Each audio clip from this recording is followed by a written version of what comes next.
We'll give it about 10 minutes. All right, y'all? Thank you so much for being here.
Hello, everyone. Happy Saturday. Happy Poetry Month. How are we feeling?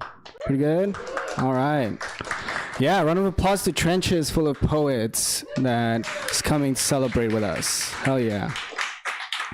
Yeah, we got 2 amazing features. We're featuring you all. Thank you for signing up. And before we get started, is there anyone that didn't sign up that wants to? Okay. All good, all good. So I'll just say a few words about the space that we are in. I see some new faces. Thank you for coming by. This is Beyond Baroque, and this is the Wanda Coleman Theater. My name is Ivan Salinas. I'm the programs manager here in this awesome historic space. And I'd like to start by acknowledging our presence in unceded territory.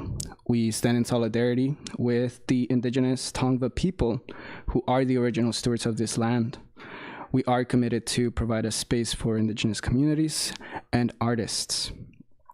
Beyond Baroque is a place dedicated to the possibilities of language. It was founded in 1968 by George Jury Smith, and we started out as an experimental literary magazine until it evolved into the interdisciplinary space it is today.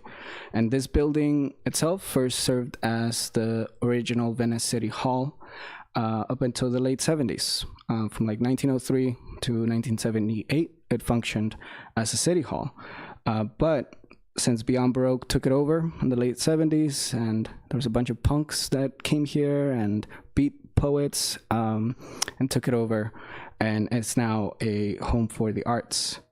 So we continue to offer our free Monday night fiction workshop with Raquel Baker and our historic Wednesday night poetry workshop led by Martin Yago.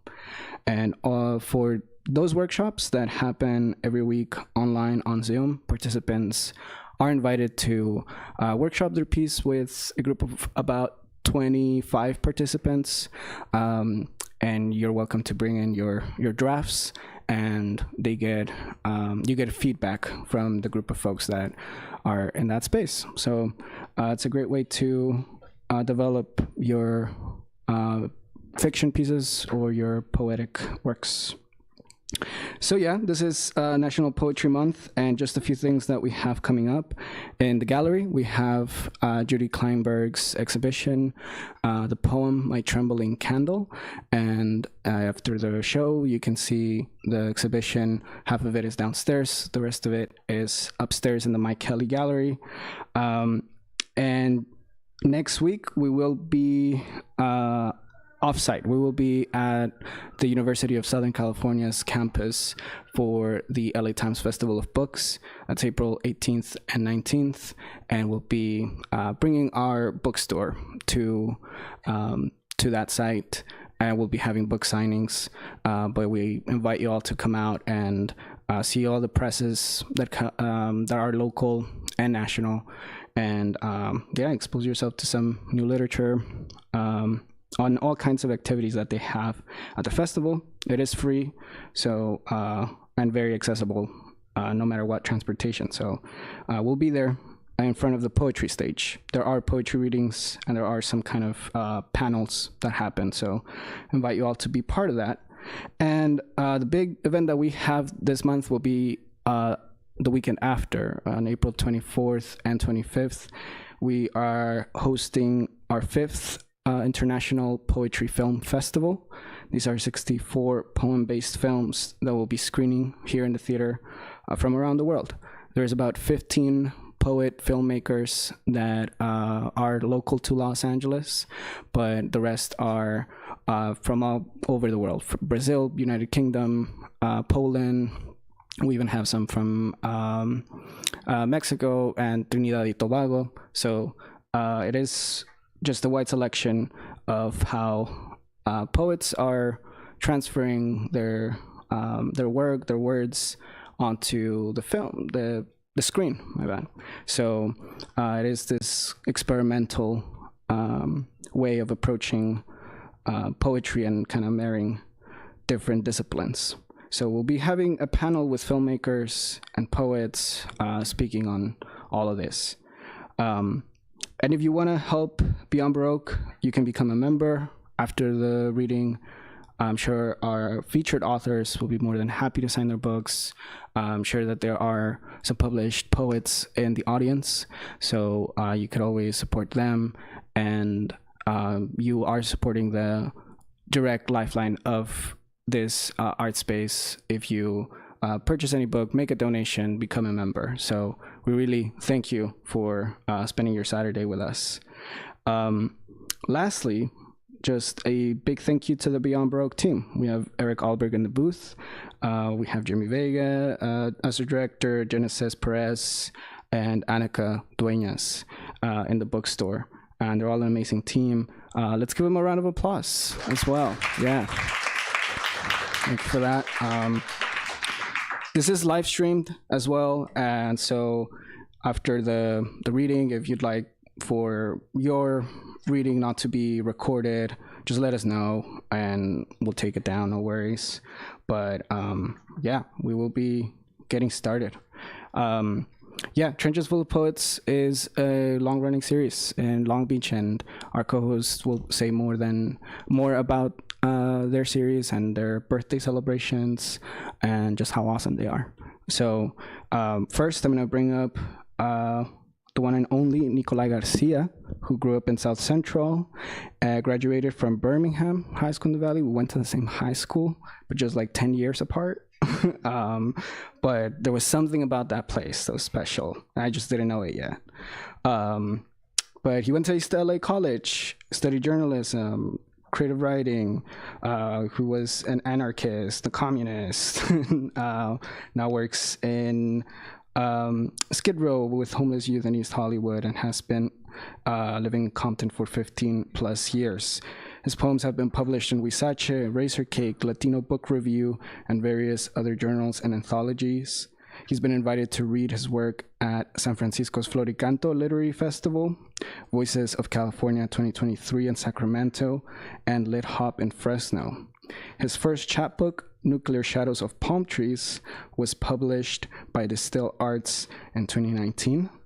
And Distill Arts also published his second collection, All the Sad Music. And I hope Nikolai can tell us more about his chapbook as well. But it's an awesome chapbook.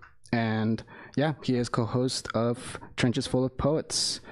So let's give a round of applause to Nikolai Garcia. And thank you all for being here.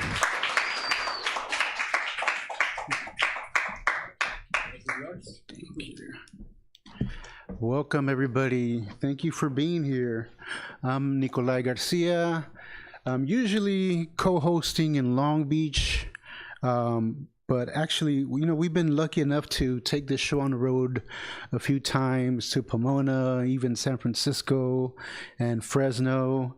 But it's very, very cool to me, guy from South Central, to be at the Wanda Coleman Theater. I appreciate that very much. Thank you, Yvonne and Jimmy and everybody for having us. Trenches Full of Poets, in case you've never been, is we just celebrated our 4-year anniversary on Thursday. And each month, what we try to do is feature very different poets, performance-based poets, page poets, people that are just that have very different reading styles from each other. And we try to make it a very audience-oriented event, so that people they might not like everybody that they see, but they will find a new favorite poet that night. So we invite you to come through at Page Against the Machine in Long Beach. It's second Thursday of every month, except in the summer when we take a short break because there's no AC up in that little bookstore. I'm gonna just get right to it and introduce our first feature. Brian Dunlap is a native Angelino capturing the city stories hidden in plain sight. He's the author, oh wait, I messed up already. Brian is reading second. I just, sorry about that, y'all. I just had a funny story about Brian, that's why, but I'm gonna have to save it for later. Our first feature, who is a regular at our reading series and lives in Long Beach, Grace Olguin, she, her, has had the privilege of sharing her poetry and prose at open mics since 2008. She printed her first chapbook collection of poems in 2009 and was awarded the Powell Grant for Art in the public space places by the city of Santa Fe Springs. In 2003, she joined the Long Beach chapter of the Community Literature Initiative, where she continued developing as a writer, and in June 2024 received the first printed copy of her manuscript. Leading up to her book release, Grace was invited to read at the International Flor y Canto Literary Festival in San Francisco with Trenches Full of Poets and LitHop Fresno with Mobile Data Magazine. A List of Things I Lost, World Stage Press 2025, is her first book of poetry.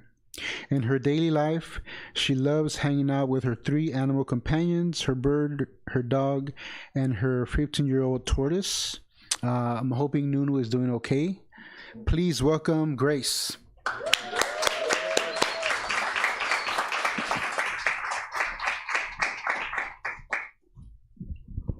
Thank you. Hi, everyone.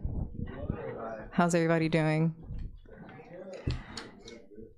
Thank you so much for having me. This is such a dope venue. Thank you, Beyond Baroque. Thank you, Trenches Full of Poets, Mauricio and Nikolai. I love Venice. I was just telling someone chatting outside that I live in Long Beach now, so I don't come out here too often, but I used to come out maybe like a little over 10 years ago, pretty often, pretty frequently. In fact, I used to post up at the boardwalk with my bird, who is now 15, is gonna turn 15 this year. And I used to make jewelry. I used to make like dream catchers and like little things. Yeah. So just my creative like things is something that I've always kind of leaned into a lot throughout the years. And yeah. And, you know, with Trenches, just a little bit of what Nikolai shared. Happy 4-year anniversary. It's been such an important space for me. just kind of re-entering like the writing community these last few years, even though I've been writing for a long time. Like sharing my writing out loud is something that I've just recently come back to. And yeah, it's been a really dope space to share my writing, and also a space where I try to challenge myself to speak sensibly of the times we're living in. One thing that one of my mentors taught me is that words shape safety and safety shapes connection. So thank you for being a safe space for us to, you know, just stay connected and build energy and new ideas. And I invite you all to come down to Long Beach sometime. So I'll be reading from my book, A List of Things I Lost. It was published in December. And this first poem, one thing that I like to explore through my writing is like religious dogma. For example, like, you know, there's a lot of religious dogma that's practiced in organized religion. So this first poem is called Intermittent Shame. I suppose as a woman, I'm expected to become one flesh, be easy to love, be faithful and sinless, a heart to behold, perfect and pure, a home to find refuge, the holy, a body to grow bodies in, a mother to children, womb of gold. Until then, abstinence or a kept woman, more like intermittent celibate. How would you know? What if I wanted to be an archipelago, a Gili island clustered in the sea next to Bali, a tiny corner of the world, a living paradise, lost and found, a long cool drink, discovered, no victim. I want to live my life with, don't feel like that's something to ask, unsafe. Is the risk too high, the seat too low? It is a shame my ego ever put me on a pedestal. Bless me, Father, for I have sinned. It is difficult to live in light. There is forgiveness. I wonder if I'll ever be grounded. Less transient, less phoenix rising from ashes, more butterfly. Is this environment a product of my own making? Bless me, Father, for I have sinned. How innocent is it to exist in different lands, reflect, dance, and not belong to? Bless me, Father, for I have sinned. I keep repeating pattern in order to master. Released into orbit this time, gravitate towards alternate ways of coping. Whiplash memory results is signs of collapse, doubt if this is what is meant for me. I can see only facts, we're all dead, what does life look like?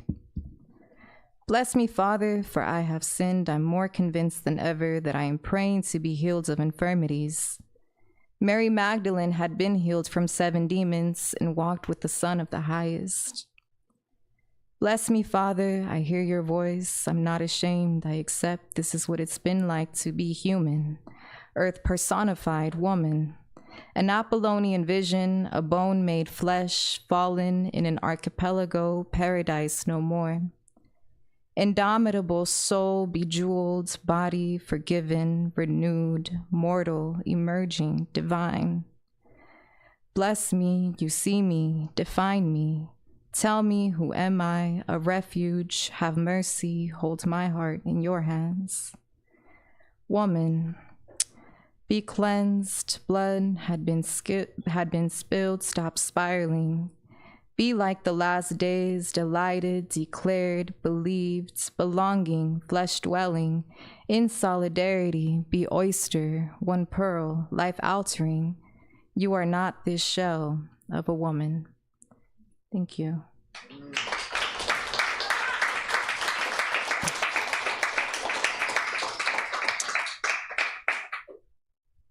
This next poem, one thing about the book, someone asked me, like, what are things that I write about? This book is really personal. It's really contemplative. I feel like I was really searching. And although not explicitly said, it's, I reconnected with my writing practice deeper during the first years of the pandemic. So there's definitely like old poems that I wrote many, many years ago, but I feel like a lot of this writing is in the last like 3 to 5 years. And this next poem is called Find Me, I've Gone Missing.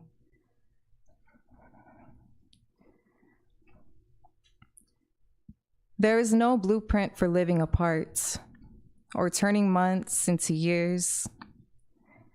Time feels long to a child and speeds up as we age.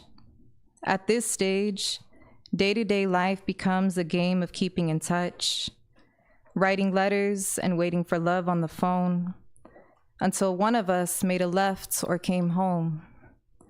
I can't shake off the memories of my body tissues or anxiety in my bones.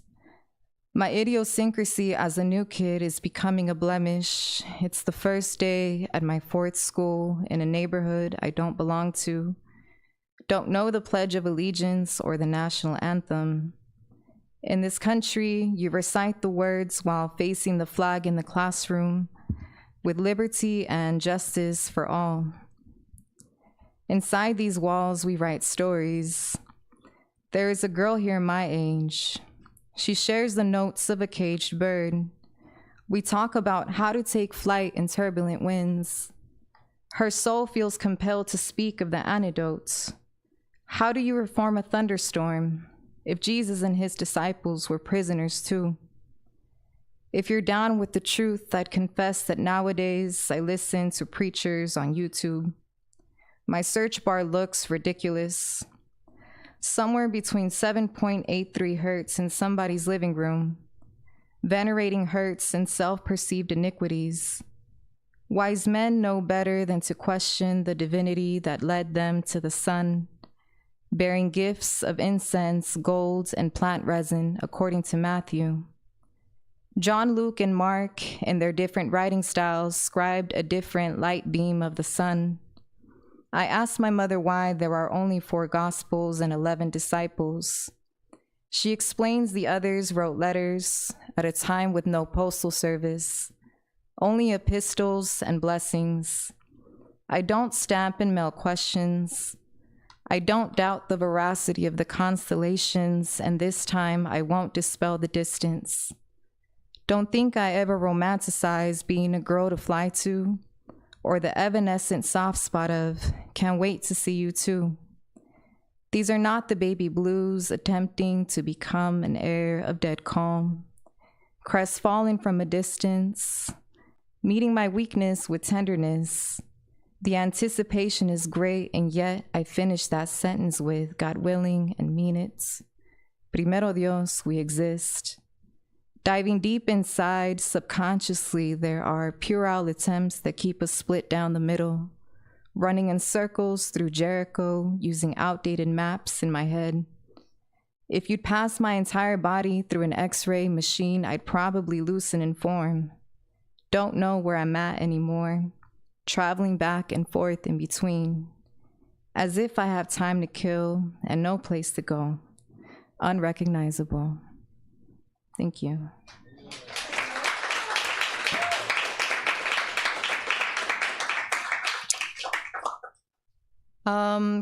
I have a short story that I have been working on. I just recently returned from visiting my family in Aguascalientes, Mexico. And so I'll tell you this story. More than I pray about whether God brought me here is my prayer that I am present here.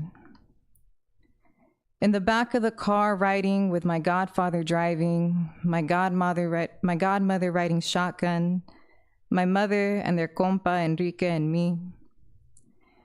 En las carreteras de Aguas, se escuchan norteñas en el camino while we're heading to the airport to fly back to LA. Somos gente sencilla, Se trata de convivir, cotorreo.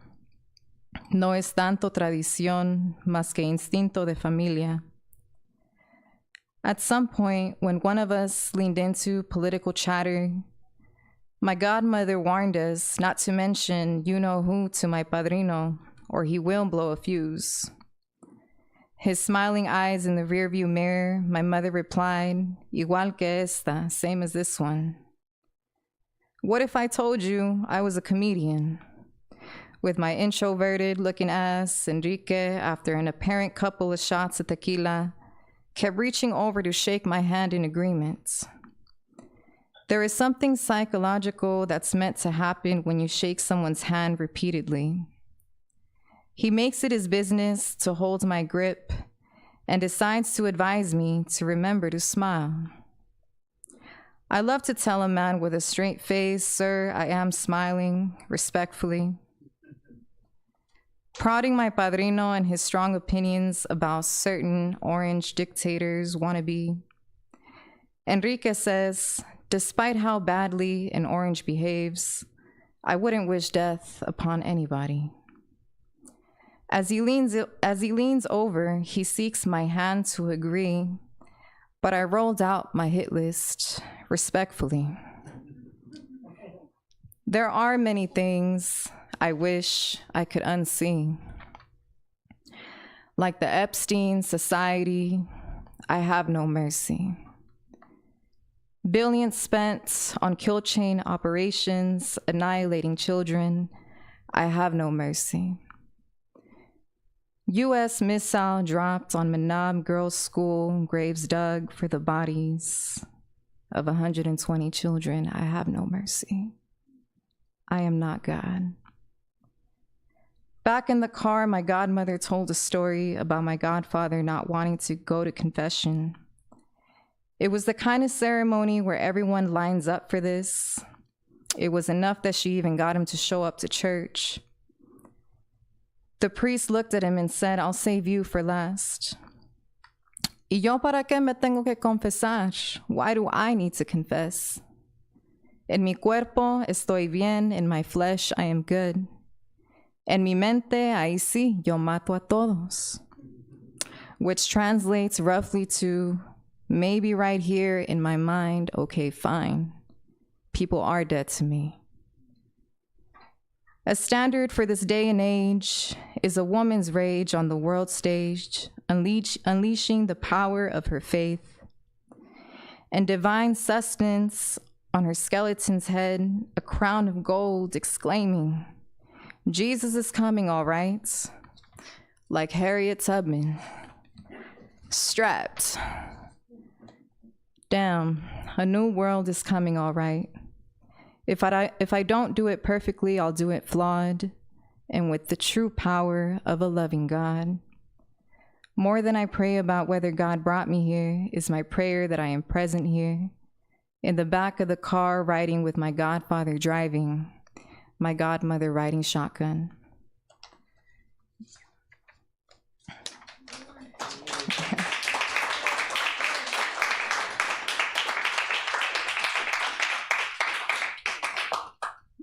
Thank you. I'll read one more. I'll read two more, two short ones. This next one is also in my book. It's titled Ambivalence. And I will find it. Ambivalence.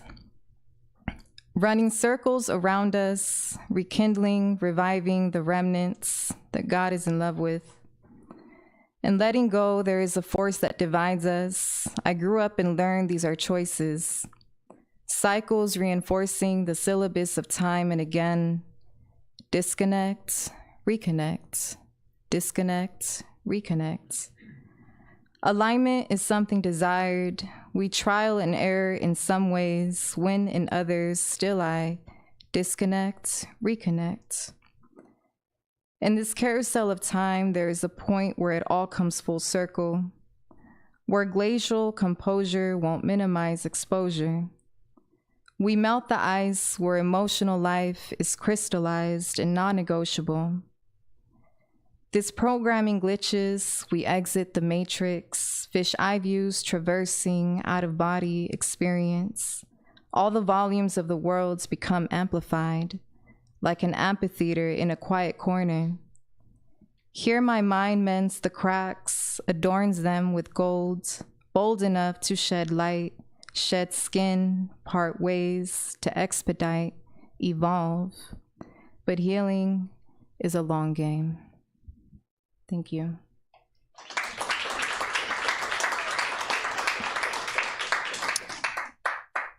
Thank you, thank you. And this last poem is called Miracles, No One Like You. And I wrote it, and I think, we pay attention to our thoughts, pay attention to our breath. It's really important, like your thoughts matter. And yeah, I'll read it to you. Miracles, no one like you. In stillness, there is nothing.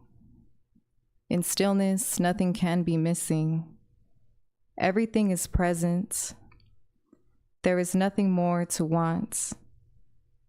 Who will you be in the stillness? Who you are or someone else? You are no one or someone or everyone, a special one to me. In 2024, ghosts exist on the internet. I'm bringing you with me so we are both on paper. And airwaves, we're wavelengths, we vibrate, hibernate from the world. Battery charged up, we fly out, fly high. Looking inside, we are insight. I see these mirrors looking at me. They're looking like you, but they are not you. You are no one like you. Thank you.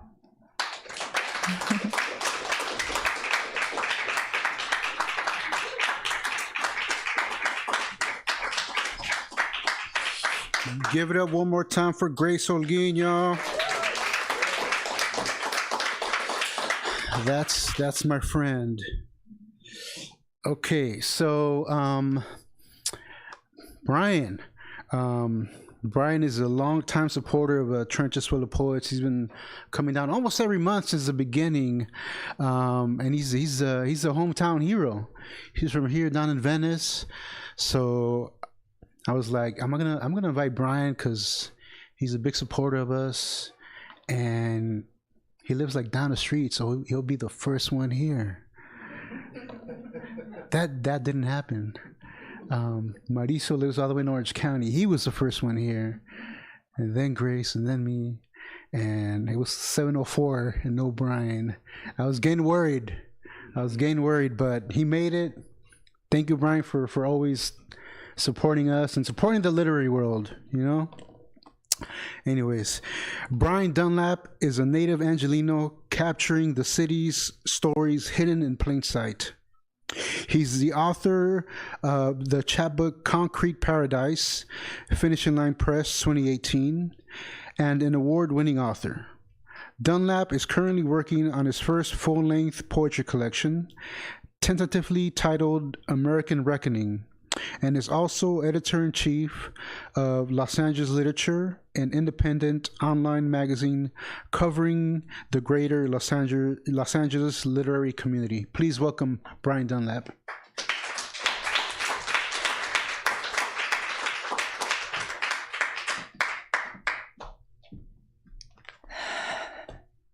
Yes, thank you, Trenches, for inviting me, and I always appreciate Beyond Baroque. It's always been a place that's been in my backyard my whole life, since, except for college and grad school. I've always lived on the west side, and it's always been here. But before I went to grad school, I kind of had the same kind of opinion about poetry as most everyone does when they go through school, or it's this stuff that you can't really understand, you don't really relate to it, and And so I was like, oh, there's this place for poetry that's important over here in Venice. Well, I don't care. It's just poetry. But now that I'm surprised myself by becoming a poet, and I love this place, and it's just even down the street from where I went to high school at Venice High. So I guess I went and did all this stuff, but at the same time, I didn't go anywhere. So yeah, I have several poems that are kind of new and recent, but mostly I've just been rewriting stuff for my first collection. But I'll read a poem from my chapbook, Concrete Paradise. I was given an award that no longer exists from a magazine that's defunct now, but it was awarded to me by Luis Rodriguez.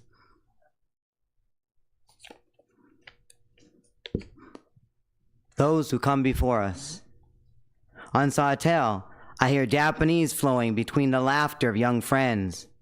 One wears a UCLA sweatshirt in Little Osaka in West Los Angeles. Taiko drums boom through the parking lot of the West Los Angeles Buddhist Temple. July, Obon, sending a message of thanksgiving to all who have gone before us. Of immigrants from Wakayama who created a Japanese fishing village on Terminal Island, gone over 40 years by the time I was born in '84. Working class families, fishermen, speaking in their own lingo, rapid, rough fishermen's talk blended with Japanese and English.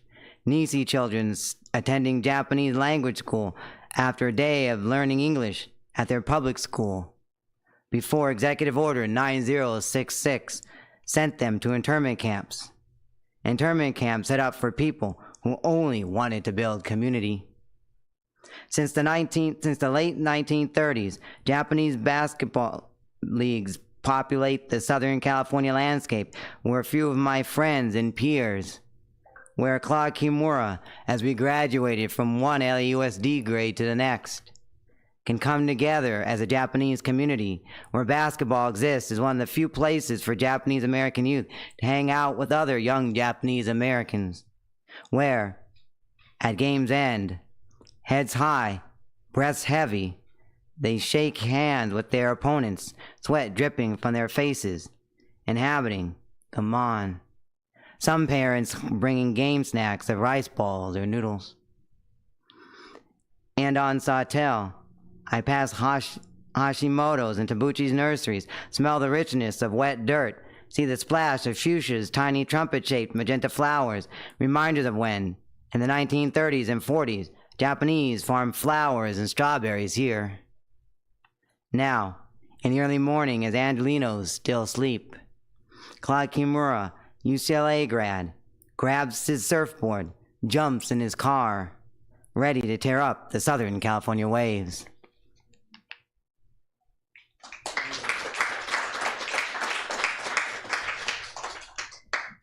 And yes, my independent online magazine, Los Angeles Literature, is my gift back to the community, and its purpose is to inform everybody about the news and the information and the writers and the literary organization of the community by always being open to publish, accepting publications for the news of the community and literary journalism and book reviews, interviews, literary criticism, and the history of the community. And yesterday we just published a new interview with poet and writer Bree Stokes, and so that's up there, and it's part of the Los Angeles Literature's interviews series, the influencers, and so we go ask 4 questions to get the writers into talking about who influenced their work and why they write the way they do. And yeah, and it's always open for submissions, and because writers, I know how much, like me and every other writer, needs to eat and make a living, and people don't really pay writers and stuff, so everybody who, upon publication, gets $75. My next poem is unfortunately one that I wrote when Trump was president the first time, and it's still just as relevant, so yeah, I wish it wasn't true, but... You will not. You will not take my friends. You will not take their families. You will not tell me who to fear. I walk around in a world of color. Colors I can see, but refuse to let define my borders of interaction. I eat dinner with friends at a Korean barbecue restaurant in Koreatown, Los Angeles. A white man, a black man, Taiwanese American woman, a Filipino American woman, laughing about past memories, a drunken graduation night from grad school, my friend Kelly nearly throwing up in my car. I walk around in a world of color, colors I can see. I met a writer, Farouz, in my Fresno State MFA program who needed a friend 7,500 miles from his home in Kashmir. His Muslim roots. He writes about the atrocities of war he lived through, the senseless killings of the Indian Army, a recurrent dream where the street is a litter of limbs and stones and broken glass. We grew close, pushed each other as writers. I refused to let color define my borders of interaction. If I had, I would never have the memories with my first love, a Chicana from Inglewood. The night of my grad night, too tired, exhausted, collapsing on my bed, our eyes shutting tight, my arm draped snugly across her torso. You will not take my friends. You will not take their families. You will not tell me who to fear. I will not succumb to your falsehoods and lies. Rapists and drug dealers I have never met, but real people with a beating heart, with precious breath, that speaks truths I can more clearly relate to than anything you spit from your lips. I will not label them at all.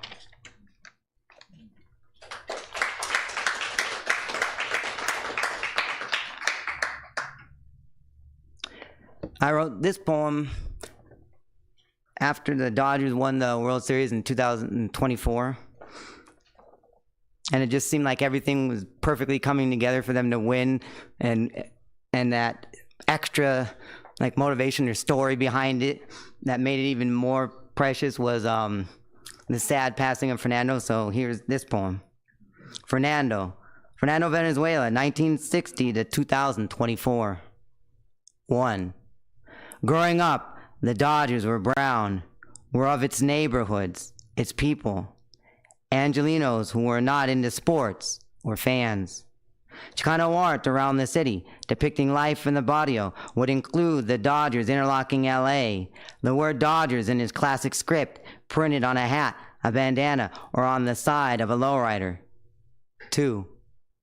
In elementary school, when I played catch with my father in our backyard, we'd set a radio on the back fence, turned it to the Dodger game, Vin Scully's voice rising into the night air. It's time for Dodger baseball. A neighbor, Jack, a retiree who'd raised his family on the same street in Mar Vista, gifted me an old paperback titled The Dodgers Way to Play Baseball by Al Campanis. 3. Not until college did I learn the Dodgers were Chicano because of Fernando Valenzuela, because of Fernando Mania that swept Southern California that spring, summer, and fall of 1981, 3 years before I was born. A man from a tiny Mexican pueblo who was chubby and spoke no English. Fernando was shy and humble in public, passionate to pitch. He glanced skyward as if in prayer before buckling hitters with his breaking screwball, reminding Chicanos of their brothers, uncles, cousins, fathers, abuelos, and even themselves, except he played professional baseball. 4. Unintentionally, Fernando healed the community from the traumatic circumstances that birthed Dodger Stadium in Chavez Ravine, demolished 3 brown communities, La Loma, Palo Verde, and Bishop, to bring the boys in blue to the City of Angels. Police and good intentions corrupted by racism and the Red Scare, shaded plans for modern public housing, squashed by backroom politics and a mayoral election. Once filled with Spanish, Pachuco slang and English, handshakes and smiles, words spit in anger between parents and children, the chatter of family and friends, neighbors, laughing and reminiscing at a birthday party or a quinceañera, the sound of bats and balls, called strikes, and Vin Scully's voice became the new sounds of Chavez Ravine. 5. Growing up, the Dodgers were brown because Chicano saw Fernando Valenzuela as the uncle who made good. Rovitz neighborhoods because the Dodgers had become a fuller reflection of who our city was.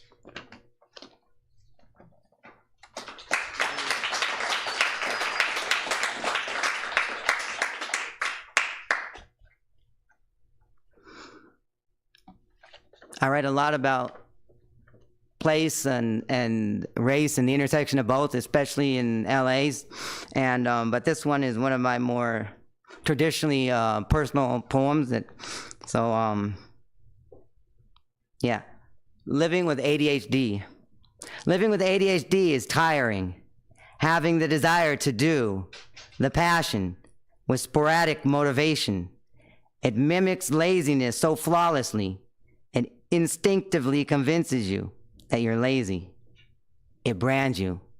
No matter how many hours you slept the night before, the exhaustion of 4.5 hours is too often embedded in your movements. ADHD causes my mind to blank, affects my brain's ability to regulate attention, working memory, and processing speed.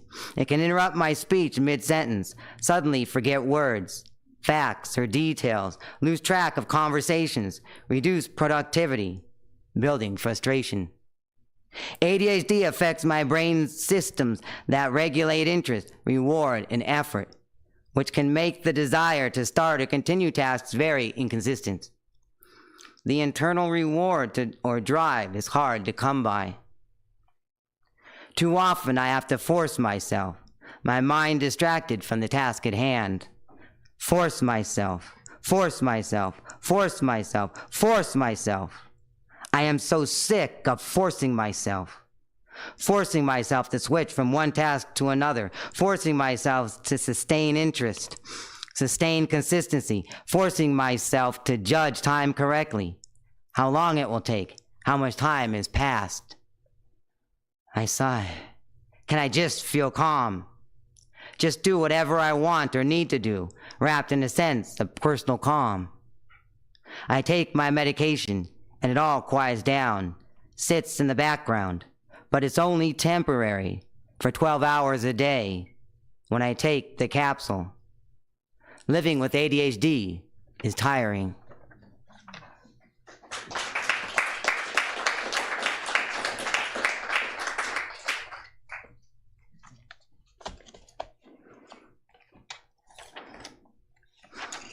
Then I'll read what I think is going to end up being the opening poem to my collection I'm working on, American Reckoning. And it started out as an essay that I was writing that it was like the only piece of writing I ever lost, I couldn't find, and I thought I'd kept it somewhere, and it wasn't there, and I looked all over the house, and I couldn't find it, but I remembered enough, and I was like, oh, it seems easier to turn it into a poem, so I did. So I got lucky that I was able to remember it enough to save it.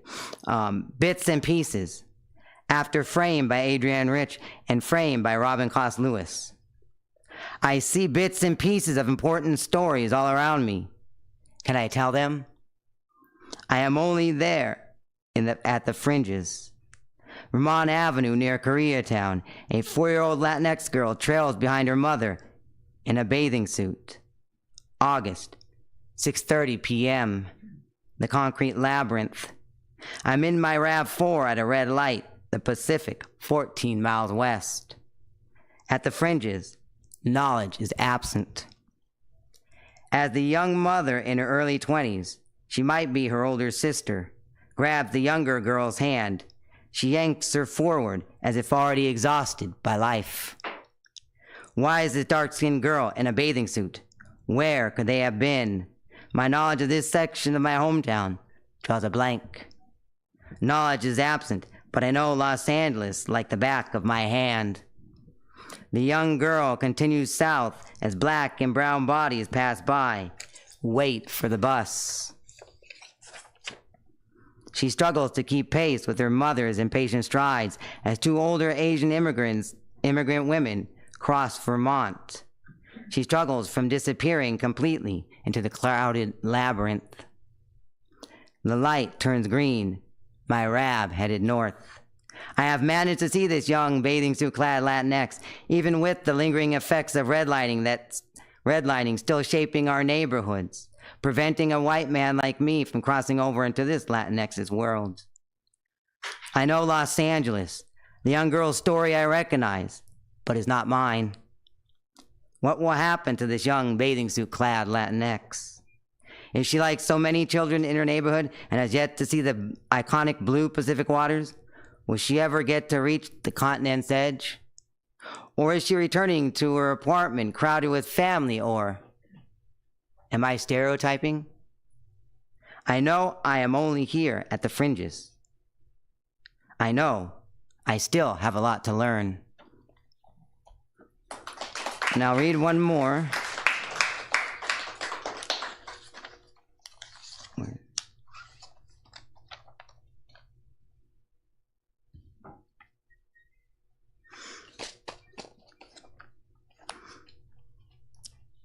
Here's one of my more recent poems, and I just kind of to express kind of the frustrations of where this country is going and what it's not doing.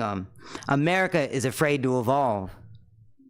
America is afraid to evolve, to see that women and people of color are just as capable, more so, than white men, that LGBTQIA folks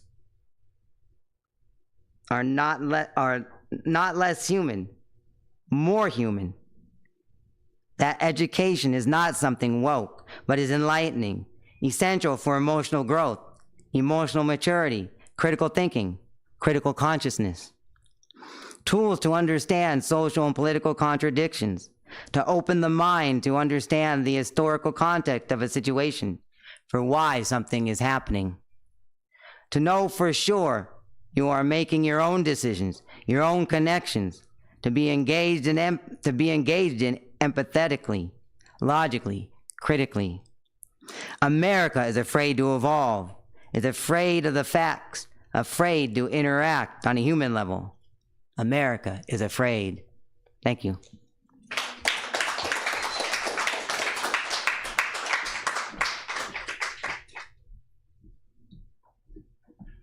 Please give it up one more time for the hometown hero, Brian Dunlap. Now I'm going to introduce my co-host. This is how we always do it in Long Beach. I usually introduce all our features, and then my co-host takes over for the open mic. I do the easy part. I'm going to read a little bit of his bio. Mauricio Andres Moreno is a first-generation Colombian-American artist and writer, originally from Elizabeth, New Jersey. He moved to California to fulfill his life mission of being a writer and sharing his and other stories to bring readers closer together and heal the world. His book, Anatomy of a Flame, Soul on Fire, is available in the bookstore. Please grab a copy. And I just want to say that, a little bit over 4 years ago, I took a chance and called up Mauricio, who I had known, but we weren't like friends or anything. We were in the workshops together, so I'd see him every week, and we'd go to readings together and stuff like that. Maybe hung out a couple times, but I called him and I was like, you know what, I want to start my own reading series in Long Beach, where he was living at the time, at Page Against the Machine, but it's a lot of work, so I don't want to do this alone. And I'm wondering if you will help me do this. And he took a chance on me. He took a chance on this series, and here we are 4 years later, and it hasn't been easy. We've had our ups and downs, but he's hung in there, and we've built community, we've built friendship, and thank you, Mauricio, and please welcome Mauricio.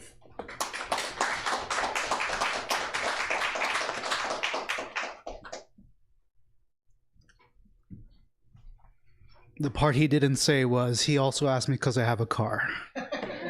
which is very necessary in LA and Long Beach. Thank you all for being here tonight. Beyond Baroque has a special place in my heart. As Nikolai mentioned, I'm not from here. As a transplant, there are many of us who come to LA to find something, seek something. Even though what we're usually searching for is something we would find somewhere.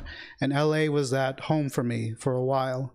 And Beyond Baroque actually was a place that I would come to when I was just starting off trying to believe in myself as a writer and a poet. And actually it was Richard Moliano's haiku workshop was one of the first ones I came out here to. So meeting a legend like Richard and then being in this historic place, I think was like my first steps to saying, yeah, there is a lot of history and there's so many people that have bring community with poetry.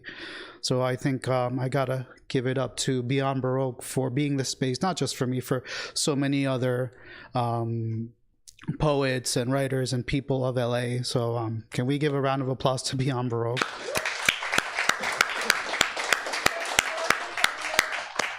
I'm sorry?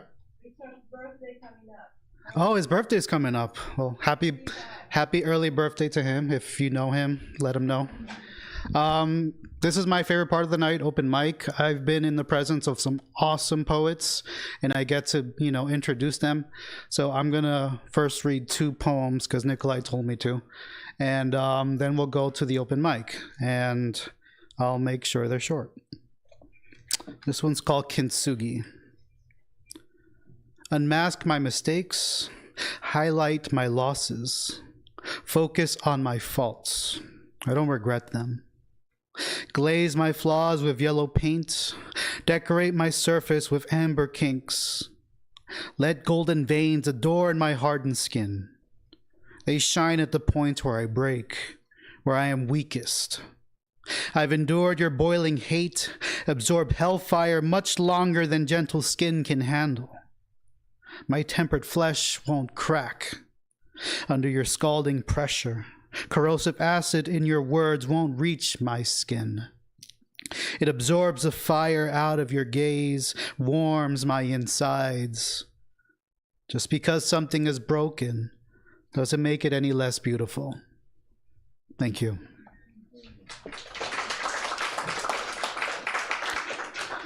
Something I like to do at our open mic at the end of the night is I try to do an on-the-spot poem. And I usually just take a little bit of the pieces from other poets and try to, combine them all into one, like a mishmash of poetry. So I'm going to try to do that on the spot. So I'm going to call this How to Love a Colombian. Spell Colombia with an O, not a U. Do not call us by Pablo Escobar, but call us by the contradictions that we are. We are a people who are happy despite the violence caused for us. For when we dance salsa, we are also remembering the landmines in our ground. And when we listen to cumbia, we are swaying our hips to the sound of heartbreak in the lyrics that remind us that we are not perfect. Love us as Colombians and as people. For what you do not know is the coffee beans that you sip on your lattes have been coated by the blood of our ancestors. We are a people who know warfare, a 70-year civil war. We are a people whose families were kidnapped over cocaine, over drugs, over guiltless things that we cannot explain. Call us by our name. We are mothers struggling to survive. We are sons struggling with our identity. We are fathers seeking penance, seeking retribution.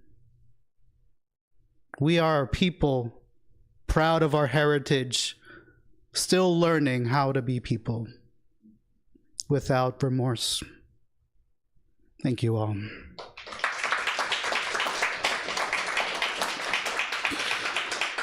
Let's get started with the open mic. All right, our first open micer is Shervin. I hope I said this right. Nurav. Did I say that correctly? All right, Shervin, come on up. Let's welcome Shervin. Thanks for having me. Shout out to Suzanne Loomis. Thank you for, I like your book. This is a little part of a story. A Saul. I broom the prayer room of the Al-Nas Shia Cultural Center in Palmdale and think of a Saul, my dear old friend. 2006, almost 15 years ago, the year Saul had put on a few extra pounds. I DJ'd a backyard party in the Reseda Hills that was getting a bit drab because these stoner Persians wouldn't dance. So I mixed a maddening blend of music, beginning with an Alicia Keys tearjerker, cross-faded into murder rap, then an offbeat transition to the Tetris 150 BPM house mix, all with the intention of driving the kids crazy in hopes that a fight would ensue. After Assault drunkenly screamed religious and racial obscenities of all kinds into the crowd, she was hefted onto the gaunt shoulders of her Persian gangster friends. They let out a groan under her weight, and I remember thinking they'd buckle. There was no way to cover her mouth, and she carried on yelling at the top of her lungs, a litany of slurs targeted at everyone at the party. She was a debauched goddess to my eyes. Unhinged, her spite intelligible over the calming boom of the Tribe Called Quest track I was now spinning. I don't know if Assault was the cause, but not long after her exit, a LAPD helicopter began circling the skies above the party. First, there was only the sound, a diaphanous whoop, then the spotlight flashing over the party, causing everyone to scatter. I was a third through Boom Boom Chuck when M is yelling at the top of his lungs and the drums are crazy and you want to run through a fucking wall, when a voice came down from the helicopter telling me to turn off the music, but I couldn't, not in the middle of the track, not before M says his line about having sex while Bill Clinton plays the sax. The party had emptied. It was just me, but I wasn't worried. The helicopter was way up there. I never see one land. I flipped off the chopper. This wasn't a bar mitzvah or a wedding. It was a valley party, the type of party I could get nuts at and get drunk. Turns out the copper didn't need to land. Two cops came over the fence. I recognized one of them. It was Assault's older brother, Officer Rial. I thought I was in luck. "What the fuck is wrong with you? Chekarete," he said. He turned to his partner and said in English, "I've got this. I know this little fucker." "Why'd you come over the fence?" I asked. "You could have used the door. Cops always trying to be all militant." "Javisho, choke yourself," he said. I thought he'd let me slide because he was speaking the mother tongue, but he handcuffed me and sat me on top of my open flight case of records. Son of a bitch. "Rial, dude, let me sit on a chair. I could feel the vinyl bending," I pleaded. He lectured me for a half hour, slowly relishing each chastising word, knowing the whole while the records were cracking under my weight because a year or two before, he was part of this same scene, cracking 40s on heads. He hands me a ticket for disturbing the peace. "Where's Assault?" I asked. When he didn't respond, I said, "I saw you last week at the Mehmouni. Come on." My look said, "Don't you recognize me?" He left me there to clean up my mess. These thoughts, my rebelliousness, what might Mr. Arumush say? I laughed to myself because he would tell me there's no sin in thought. I'm free to be Assault's hagiographer. I, Hassan Nazarian, no longer listen to music. Melodies don't magnify my emotions, they distort them. I prefer the sweeping sound of my broom through this mosque, the snap of stems when I'm maintaining the tree branch lattice, the creak of the front door when the Oma enters for Friday prayer, and the steady tap of slippers placed in the shoe rack. As soon as I notice the combination of sounds forming a rhythm, I snap myself out of it so I don't continue subconsciously submitting to the music. The azan, or call to prayer, isn't a musical composition. Commercial music dizzies me, and not in a spiritually productive way like performing the spin of the Sufi dervish. I used to think their whirling was pointless until I attempted the twirl and recognized their balance and grace. Thank you.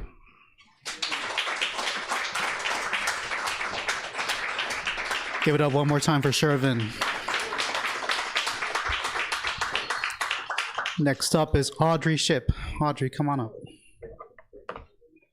Let's give it up for Audrey.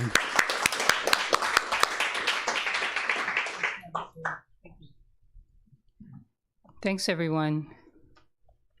I'm going to read from this collection that I just self-published, and this collection contains poems that I wrote in 1990 and 1991, and 3 of these poems were published in America's Review by Arte Publico Press, and the other ones, they just stayed in my file cabinet for a long time. So yeah, my name's Audrey Ship, and you can find me on Instagram. Oh, also, these poems are one of the themes in my hybrid memoir that will be published by Unsolicited Press next year. Thank you. So this first poem is titled Buses, and it's a very Los Angeles poem, and this is, it refers to buses when they were called RTD in Los Angeles. Okay, so buses. 1. Buses stumble into the darkness of the city, into the electric wiredness, the hurried stillness. Buses gray with age, city, and technology, full of people, caring people. Gente, gente, y más gente. Into the desert obscurity, with the light at the end, not unlike luminarias, within a world that we painted with just such a hue of picture perfectness, that before the camera there is nothing left to do except smile, and in the smile forget all in a circle of oblivion. Paths lead, like El Camino Real, to gateways of success, where photographers wait and we sit on the edge of chairs, listening for our names from the podium, rehearsing the acceptance, the thank yous, the acknowledgements, which will be barely legible beneath the bleeding blare of so many bright lights, and we accept the prize and hurry off. 2.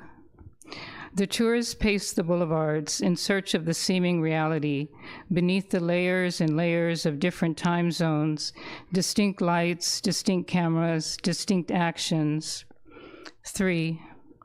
Buses enter the city slowly, caught in a web of congestion, of trails of white lights, lanes of red lights, moviéndose, brillándose. In the rear view, the side view, the complete view mirrors, buses llenos de calor, camiones que hablan y gritan, camiones que sudan, que trabajan a oscuras, que se encuentran todavía en el rumbo, en la noche hecha ya noche, porque se desapareció la luz, se quedan los camiones, camiones de calor. 4.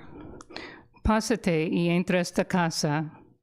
There's a reason for the plastic on the couch that goes beyond, has no relation to the Hollywood sign. El sofá azul que se puso verde con los años, and that is some 20 years on covered gold. There's a reason wrapped in the reality warped to history that is part of an African past, una pobreza india, and a plantation circumspection that wrapped not only the couch, but the entire room, rendering it a space of non-touching, non-yielding, an open womb that you pass through, una frontera entre este mundo y el otro de afuera. 5.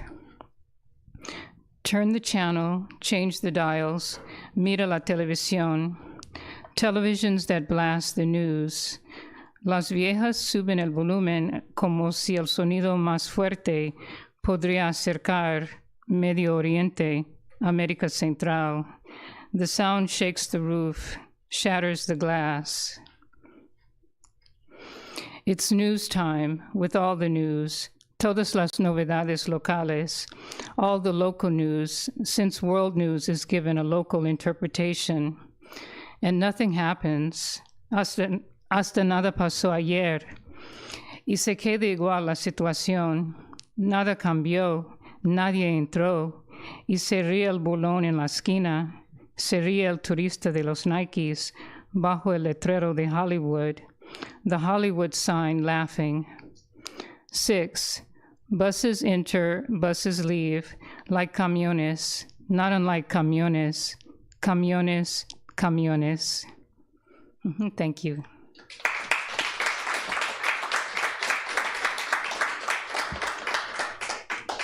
And then the last poem is Poems of Overt War 2. And this poem, and then there's like 4 other poems. They were written in response to U.S. intervention in Central America. And, you know, this poem sounds like it could have just been written, you know, yesterday in terms of United States imperialism. So, Poems of Overt War 2. In this particular war, at this specific pinpoint minute, 12 Pacific, 3 Eastern, and 11 Outremer, what nation am I in this grizzled, disgruntled, tortured enterprise fighting for? Is it the Jazz Nation, ou peut-être that of the Cherokee? Is it Aztlan? Oh, quizás será that of the Mayas, that vanishing floated into a fantasma? How shall I carry my flag to position it burdened under the weight of pole and banner, being this too quickly identifiable continental anomaly, a Europeanized Afro-bastard left at the doorsteps of progress and technology? Here I go, all of me, stumping into tiers-monde, with 4 caseloads of cultural baggage. Who asked me, calling by silk-like wire around the globe through satellites and dispensers of automatic sound, if I was willing to wage this war? And who so unequivocally silenced my no? Thank you. Thank you.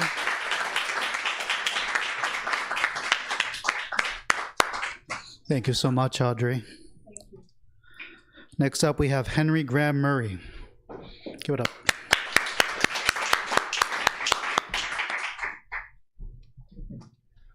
Thank you. Hello. I've lived in Venice for 30 years and only recently got interested in open mics. And I went to Jacob's Word on the Street and said, what's the theme? And he said, love. So I started exploring love poetry, not mine, but kind of famous ones. And I love them. First one here is Ella Wheeler Wilcox, I love you.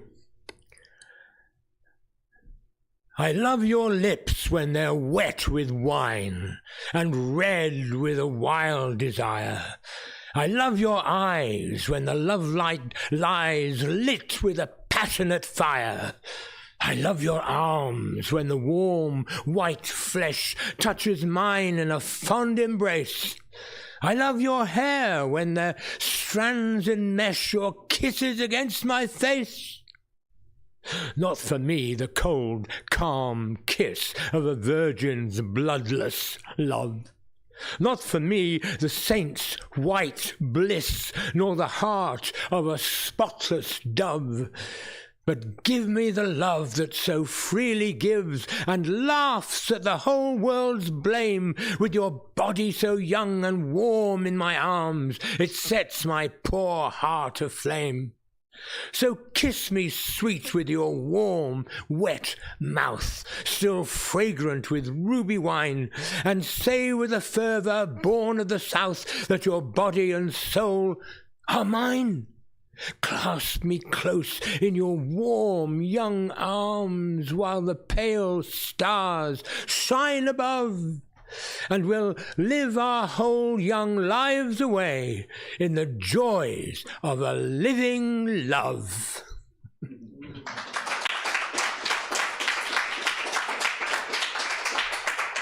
That was written in 1880. The next is William Shakespeare. You may have heard of him. Sonnet 130. My mistress' eyes are nothing like the sun. Coral is far more red than her lips red. If snowy white, why then her breasts are dun. If hairs be wires, black wires grow on her head. I have seen roses damasked red and white, but no such roses see I in her cheeks. And in some perfumes is there more delight than in the breath that from my mistress reeks. I love to hear her speak, yet well I know that music hath a far more pleasing sound. I grant I never saw a goddess go. My mistress, when she walks, treads on the ground. And yet, by heaven, I think my love as rare as any she belied with force compare.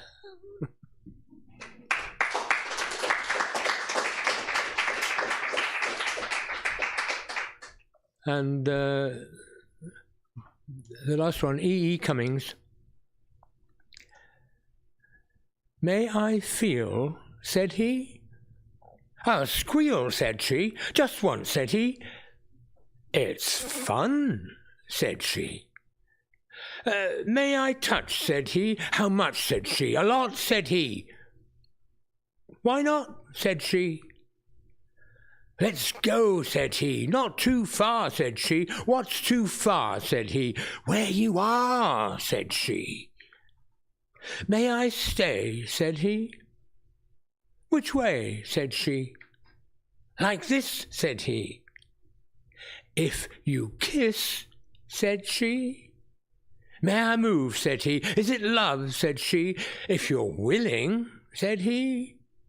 But you're killing, said she. But it's life, said he. But your wife, said she. Now, said he. Ow, said she. Tip-top, said he. Don't stop, said she. Oh, no, said he. Go slow, said she. Come, said he. Said she. You're divine, said he. You are mine, said she.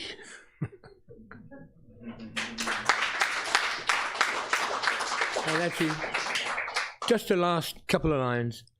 The Atheist by Megan Foley. The first time we made love, I realized why I never prayed. One human can only say, "Oh God," so many times. Thank you. Oh. I'm Henry Graham Murray. My website is henryhavingfun.com. Thank you.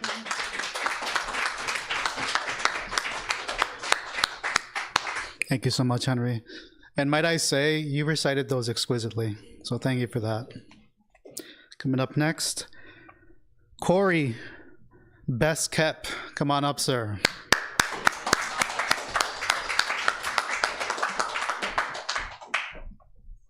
How's everybody doing? Can we give it up for our phenomenal features? Brian Dunlap, Grace Olguin, so dope.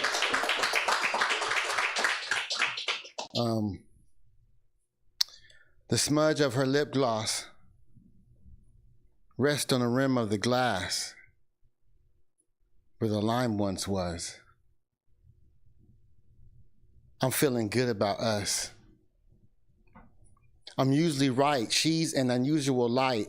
She is now my favorite poem. I can say her all night. All night. We J Dilla and Jill Scott and Janet Jackson and Janis Joplin and Jaheim. I mean, we foreign exchange, dialogue. The fog is heaven. And we float over LA's First Street Bridge. Heaven. Connecting the east side to Little Tokyo. The straight ahead view of downtown, shining lights make this feel like a date.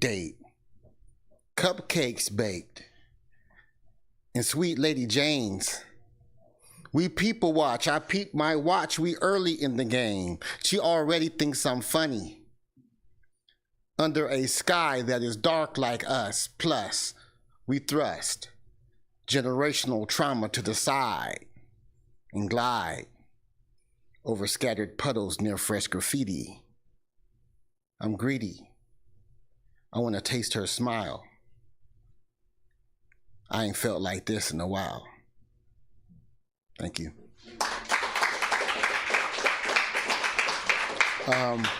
That poem used to be called Last First Date, and it was much longer.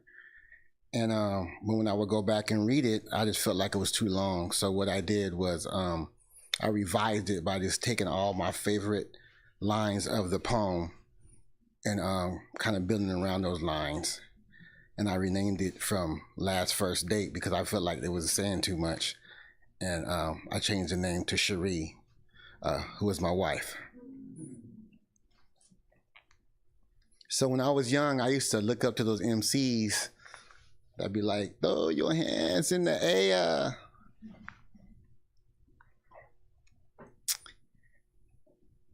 And it was right by George's Chinese. His sweaty forehead glistened when he chopped.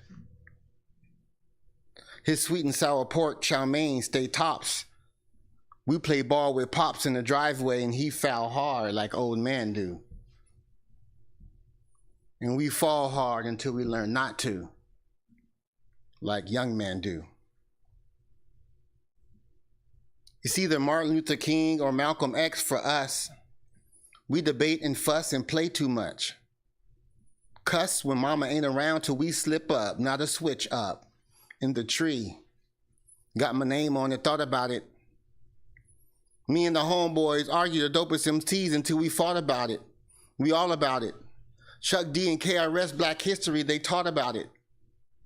Classic raps, slap at our grain cells, and we tap into Too Short freaky tales and marvel how he story tells. Aunties tell us we manish, call the girls hot tail, or fast, or grown. We act on our own. Asking for phone numbers, acting like front runners still behind. Learn to never exhaust the mind, even when we lost our minds. We still had time. We still wrote lines. Capturing moments on the shoulders of our uncles feels like I'm flying. Their stories had wings, and I'm the albatross, flying across your favorite ocean again. When beyond my wingspan, we stand there hoping again. Childhood trauma things, man, we stand here coping again. Mama tell us to come in, the block be smoking again. I'm hoping it ends. I hope for my friends. I'm hopeful for the hopeless with hopelessly thin. Pockets full of lint, now we breathing again. Rainbow at the end, finally feeling the wind. Cabbage patching, and the dust is moonwalking. And I'm moonwalking like Neil Armstrong, Black Armstrong, black arms long enough to box with angels from an angle. They wanted to star spangle, but my stars dangle. Their hands in the air. Thank you.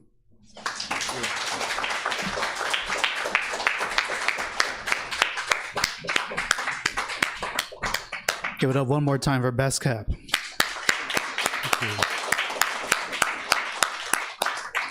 Next up, fellow Colombiana, Antonieta Villamil. Come on up.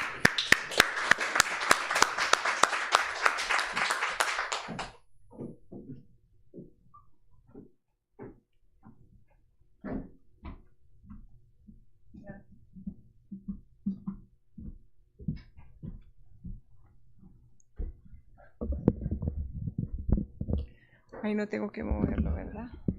Okay. No me gusta que esté frente a mi cara. Sí, así. Gracias. Breaking fast.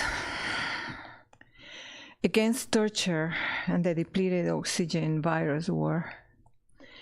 Let's talk about breakfast. about huevos rancheros with hot chocolate, served on the wooden plate of memory. I have a crumb to add to the weight of words.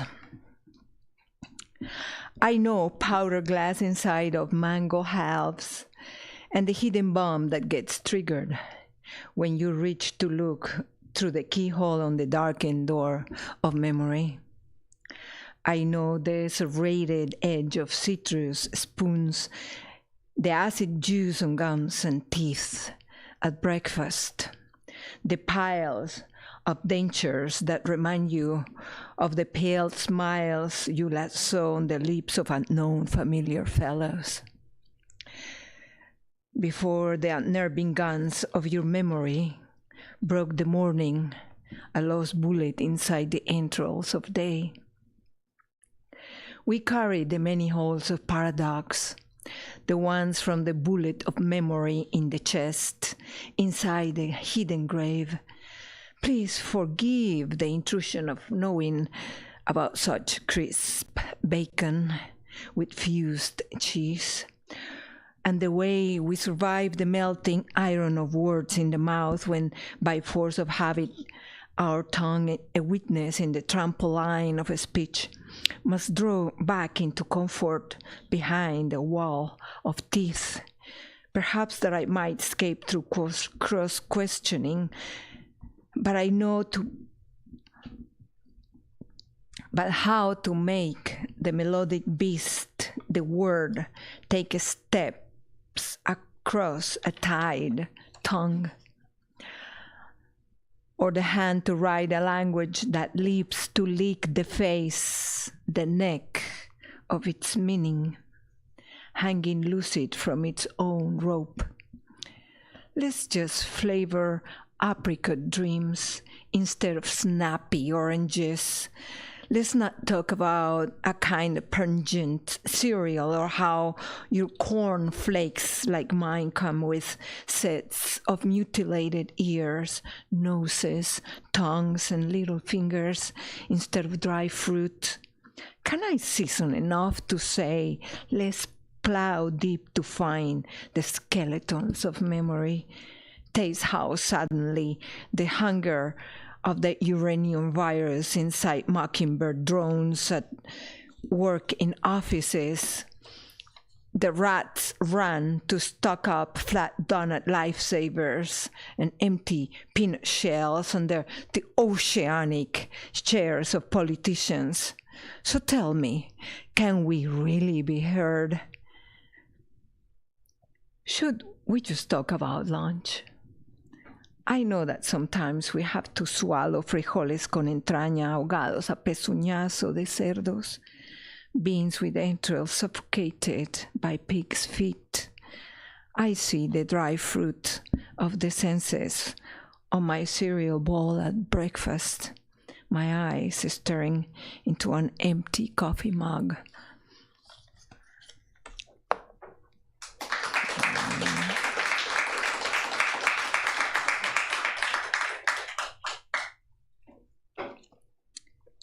I sing at will, but this after this there's a Llorona song for the worker woman. It is happening right now in my heart, in my mind, on a city street of every country. I need to take that the evolution is not here because conformity is sitting its big potato ass on a couch of mislead me tales, and we, the outraged 99%, must push all at once with all power from the ground up, need to dig that we are the base. Here I break the screen before the system implodes and replay my face. Here I exercise the muscle of rights before they become flaccid. Then I need to digest that I protest, yes, because the nipple finds its way to the needy mouth. Before I watch what kind of lollipop I get to shut me up, administered like Prozac. The revolution is bipolar, sold to people as genetically altered mad cow with scorpion genes, and beware smells like mass destruction. Revolution is at home teaching children another way, teaching that public woman means leader, not prostitute as it is written in the dictionary of men. And while we grasp that, take this: organized women of the world will close the legs not to give more kids still attached to placentas as body bugs. These are weapons charged with future. Take these words to heart. The revolution is a planet of hungry widows with no work, homeless women and children concentrated onto cages, with the future against all common sense. And what is for breakfast and dinner is next war, until the next war, until the next war of middle poor against made poor, against deprived, while the 1% predator unkind breaks a richer life. Unless we cultivate, organize the re-evolution to bring forth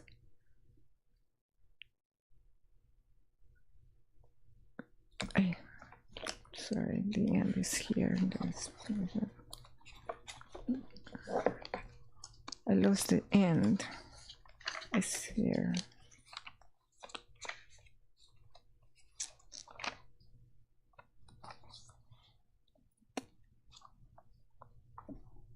I lost the end.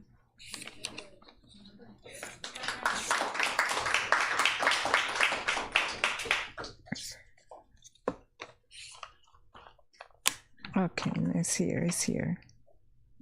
Oh, sorry, unless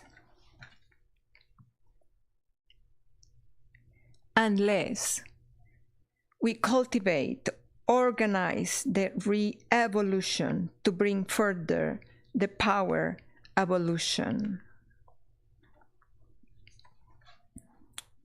And that poem closes with a Llorona to a heroic act of protest, the self-immolation of U.S. military officer Aaron Bushnell on February 28, 2024, in front of the Israeli embassy in Washington.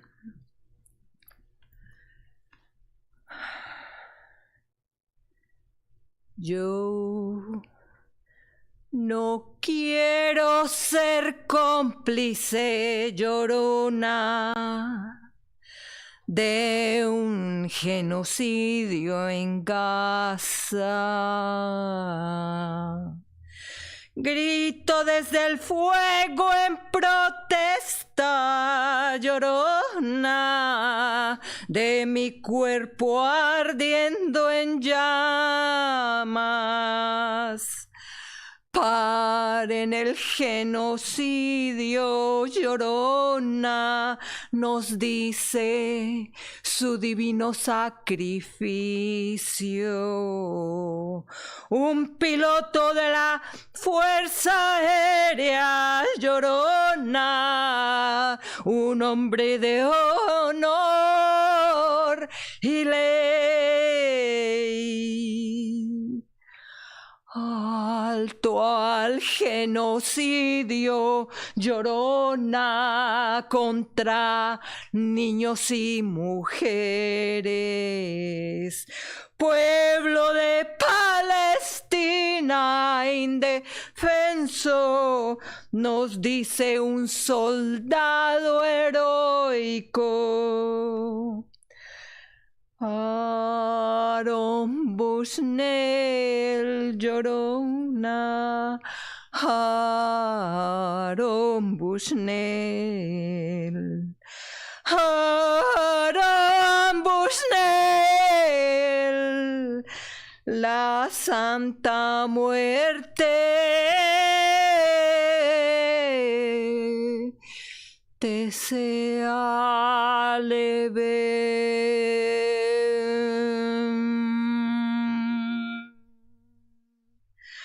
Harum Bushnell.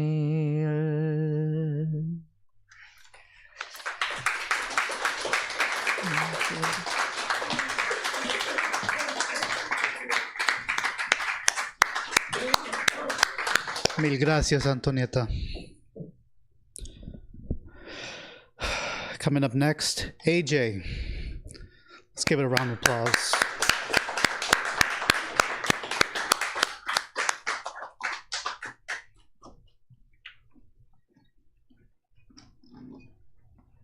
Okay.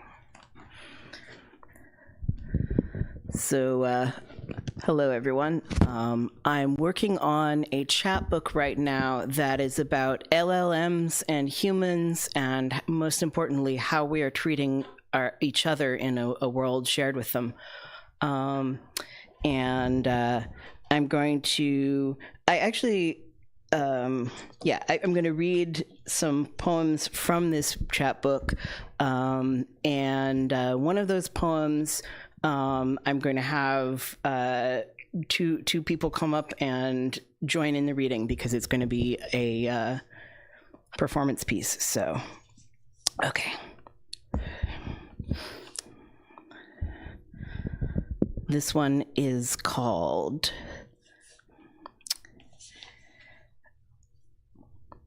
My Confession is that I don't hate the robot enough to please you. Oh, it's a problem, I agree. But what is a poet for but to make love to problems? And maybe I want to be rendered into pieces to see if my truth remains. If my language, like a flatworm chunked and passed through a coarse filter, is too unique to kill. To see what comes back. To see if I can breed with the machine, like Zeus, a little horny but more just interested in the outcomes. Maybe I want to fill up the colonized future with some seed other than hate, other than the churning money machine. A computer pregnant with my poems can't hate its children, can it?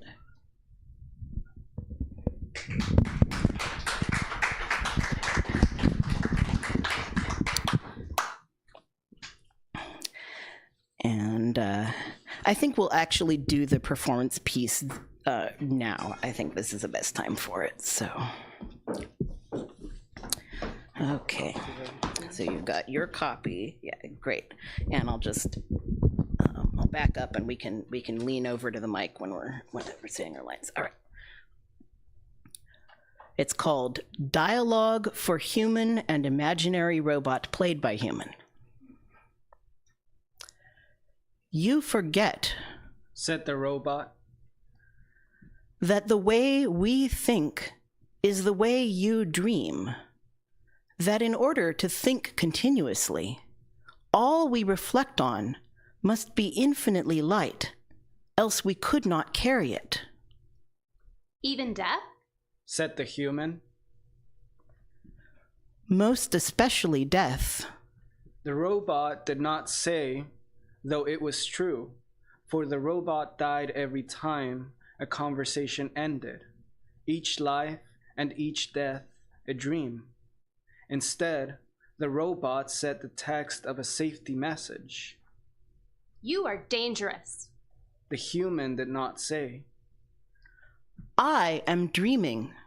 The robot did not say back. You are making me operate heavy machinery with my infinite lightness.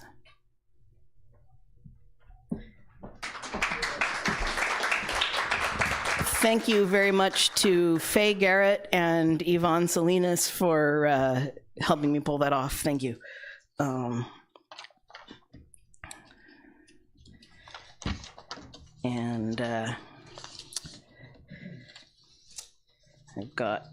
think I'll do a couple more because they're short.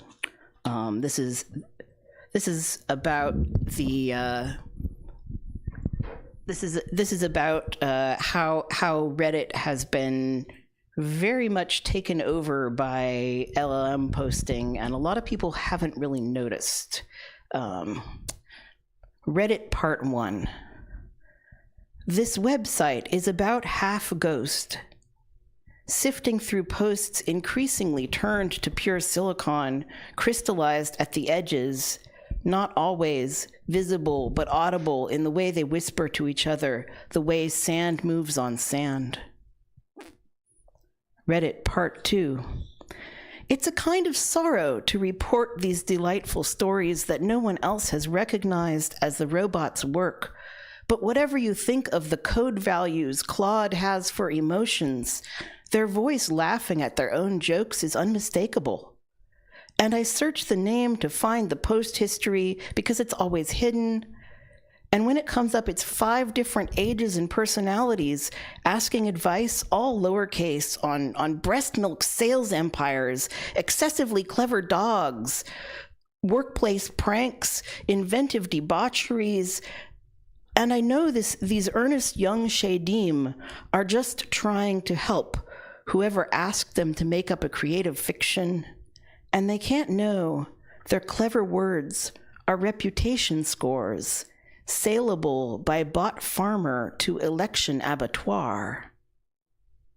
Account history, a liquid asset in this landscape where knowledge coal pours into fascist furnace.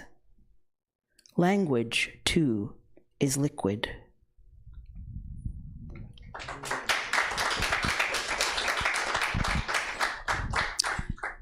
And then finally,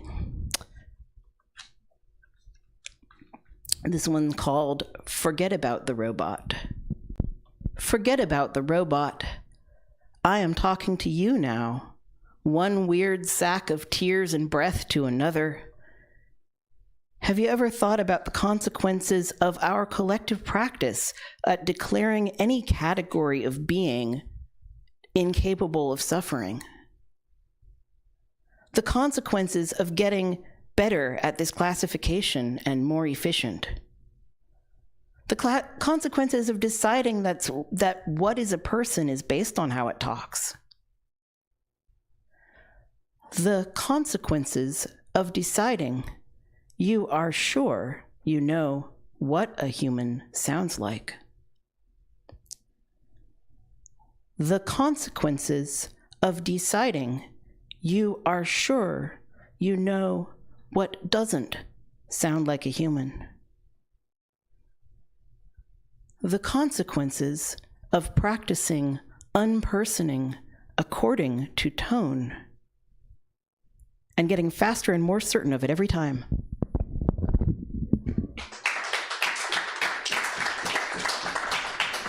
Thank you. Thank you very much.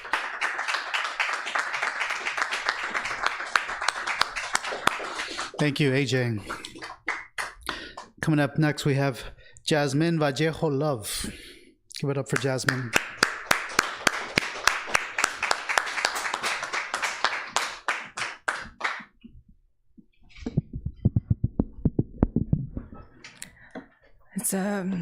It's been a beautiful night listening to poetry here, and I feel so privileged to share this space with you all. I've got 3 short poems for you. The first is a poem I wrote a couple of months ago, and the instructor prompted us to craft a poem about flowers. And I was like, really? You want me to write about flowers at a time like this? And so this was my response, and it honors the women in my family. Hell with asking me to write about flowers when we're fighting for our right to exist. Unless we're speaking of sheroes, like Abuela Nana, who like a daylily is perennial, surviving, blooming despite poor soil and neglect, nearly indestructible. With her backbone made of Kevlar, that woman surmounted all the isms in a day and age that wanted her put down. Or if we're talking about Abuela Mama, a marigold, pest-resistant even to her own husband, smiling bright despite the abuse, sun and fun-loving, she danced and sang every day anyway. Or maybe if you asked about Mom, who moves through each season like a ninja, and miraculously blooms in the hardest conditions, a milk flower, breaking her way through frost. I owe them my voice, my resilience. They are the reasons I can endure the heat of fascism easier, like Russian sage summons our ancestors' strength.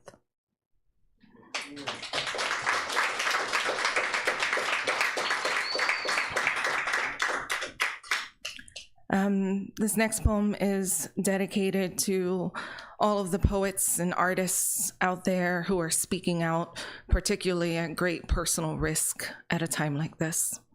It's called The Price of Silence. I witnessed bravery yesterday, loudly proclaiming they are undocumented in this unhinged political environment, stepping out to read poems that articulated their anger, fear, exasperations, hopes, dreams, willingness to sacrifice their safety and freedoms. Danger always lurked in the crevices, but now the evil has been platformed, unmasked, given unchecked power. I wonder what happens when you fight a Loch Ness monster with metaphors, push back on government edicts with well-crafted images and hyperbole. But I know rhyme can strike fire in the bellies of the disenfranchised, morphed into whirlwind wild wildebeest stampeding in protests, slinging words like sharp swords slicing iniquity welded of symbolism. Yesterday, I observed courage, orgullo, an unwillingness to make themselves small, recognition that art is resistance, a necessary chronicle, and survival is resilience. We will shiver at the consequences, yet the price of silence is being able to live freely.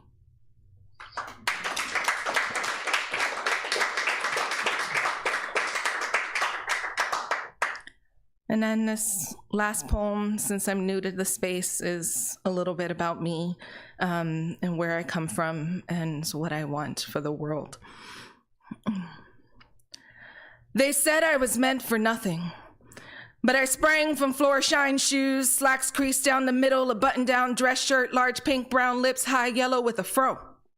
Hail from a slick back black ponytail, tight blue jeans, badass kicks, logo t-shirt, big almond ebony eyes and skin, Indian hair, and a toothy grin.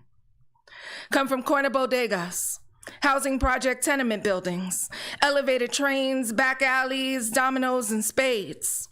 Ride for Alphabet City, the Boogie Down Bronx, the LES, Grand Concourse, Christ the King, Dodge y La Isla Borinquen.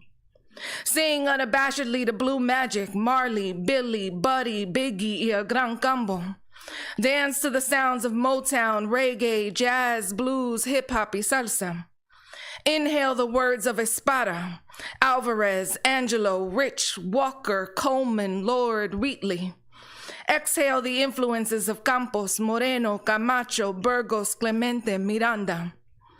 I stand on the backs of the forgotten, unseen, battered and broken, resilient and resounding, laymen and legends, mothers and entrepreneurs, imbued with grace, compassion, forthrightness, cage creature anthems erupt from pages inked con mi sangre. Melodies of fight, flight, and freedom rise like heated air, combat the vitriol, consumerism, hoarding of wealth and resources. We are worthy of a glimmering future. I dare to dream loudly anyway. Rewrite history until it's mine. I desire empathy to be more valuable than gold-backed dollars. Billionaires reimagined, made from counting the lives they've actually enriched. Heroes of everyday people bartering with kindness. I crave love stitched into our DNA, pores divulging vulnerability, backdrafts of teary confessions, apologies, and regrets met by genuine forgiveness, paving a virtuous new road. I envision mass emergence from exoskeletons too small for our expanse, a fearless existence, birds in sky in formation, earthworms inching towards sunshine.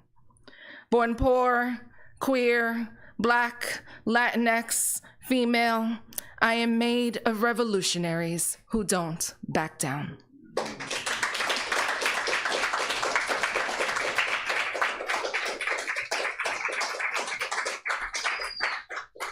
Thank you so much, Jasmine.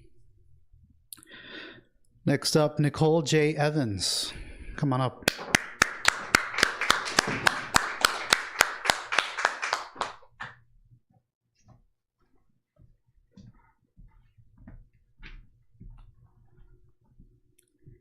Hello.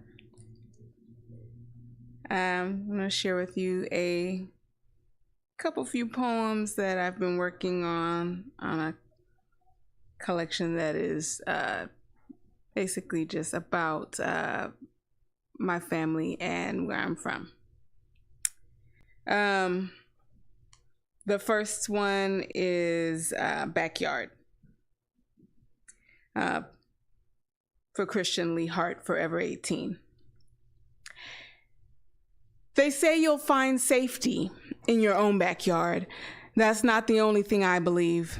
I believe you'll find magical imaginings that you can explore into reality. And roly-polies you can collect by the scores in Dixie cups. And then you take your biggest one and I'll take my biggest one and we'll battle race across the patio tables for bragging rights. Unless it's Easter. If it's Easter, you'll be dressed too nice, matching with your siblings, and you'll get scolded if you dig in mud for bug collecting. Instead, you'll wait, baited at the back gate, until the adults release you to find eggs, filled with candy and tricks. You and all your mother's cousins' kids with colorful plastic baskets like they did before you all, and the generation before that even, when they were siblings instead of cousins, and the distance between us never ever mattered. Never you mind the gunshots and graffiti in the front yard. Never you mind the tennis shoes hanging from the telephone lines. Those don't exist in the backyard. In the backyard, Grandpa will show you and tell you how all things take care. That if you make just the most minor effort, it feeds both the cared for and the caretaker. It is a beautiful, repetitious cycle, like all of life. It's losing and gaining to remain the same in the best of all ways. It's love. It's maintaining and surviving all of the joy and pain.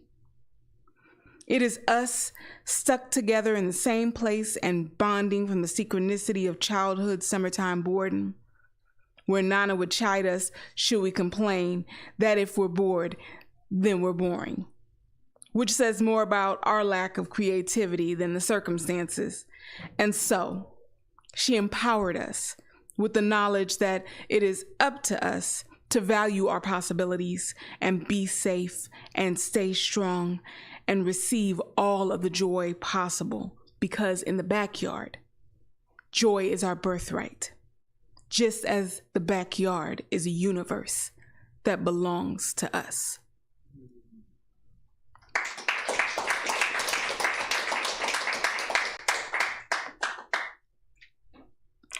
Five 5'2" and several stories tall.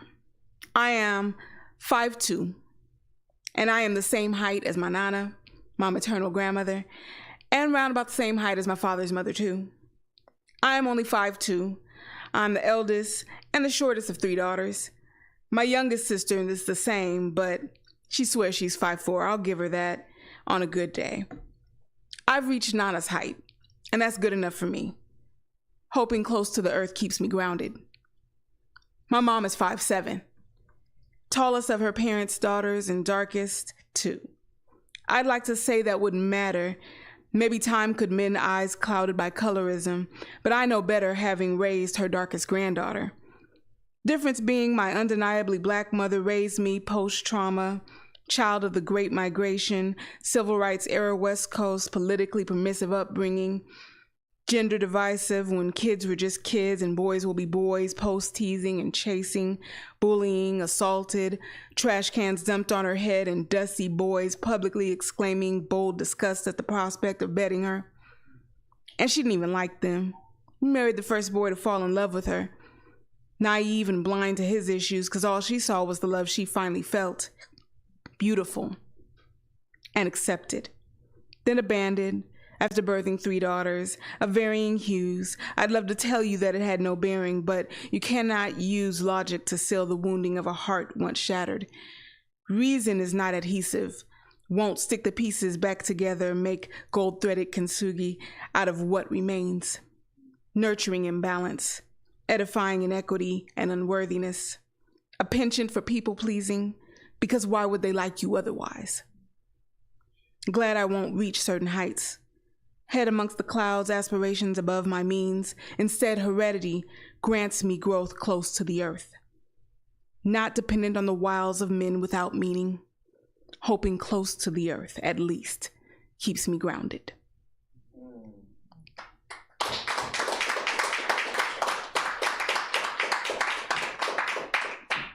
And my last one is fortifier. Smoke inhalation to be specific, and cure you of imagining the charred bodies of loved ones that might haunt you if there wasn't that detail to wrap you. 2 to a car wreck, they were brothers to each other, neighbors to you, and featured brightly in your own coming-of-age story until drag racing jackals stole their lives on their way from church one wintry LA evening, left their single mother a sole survivor. A few find solace in suicide, too many to heart diseases, organ deregulations, and cancerous interruptions of bodily functions. Mostly the elderly at the end of a long road, and mercy was the prayer. A couple were murderers by knife or by gun, like your poor uncle, who lost his only son in that fire, and then lost his mind a bit, forgot his meds, LAPD called to assist, but instead shot him dead. And so the tragedy goes and grows, a remedy of awful cure when death comes in its way. The answer's unsure. Certainty only in that there will be an end here. If you're able to choose to be a beautiful corpse, decorated in youth and unrequited possibility, or use this flesh until obliterated, grayed and unrecognizable, but memories sown deep to fruit, take root in the hearts of those left in your wake, a foundation for legacy. Suppose you would choose to be beautiful in your destruction, artfully fall apart, and meet your destiny embracing your will, not letting anyone or anything else decide for you that the choice can be yours. That's not loss. That's a freedom afforded to a few. Thank you.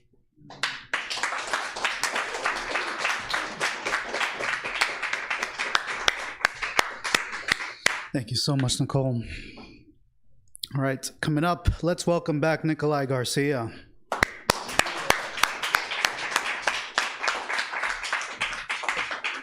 All right. Shout out to Jesse Tovar, who's watching us on the YouTube. I don't know where the camera is, but hello, Jesse. 2 short poems for you guys. This is called Holly Cook. I want to marry her, intertwine our ancestries, make darkness shrink, carry her voice inside me. Lay her on a bed of marigolds, sun vibrating on her skin, heat exploding from within, her bones and my bones. I want her skeleton. Share that fire that she carries. Listen to her purr as I lick the smog off her earlobes. I want to wake up, feel a breeze next to me that alerts me she has left for boulevards on the moon.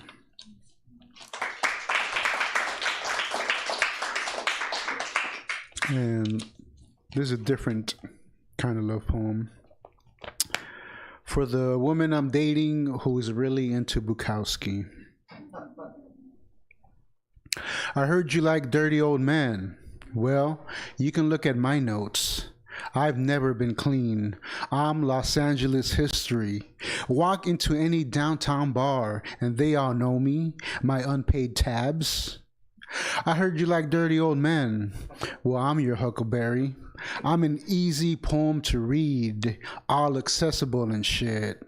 I like to say I'm economical with words, but really I can't afford a dictionary. What's Bukowski's view on the talking stage? Let's just get married right now on Bunker Hill. Fonte's ghost can serve as witness. Wedding reception at the King Eddie Saloon. We'll drink all the bottles and start an argument. What matters most is that we sign the prenups. Thank you.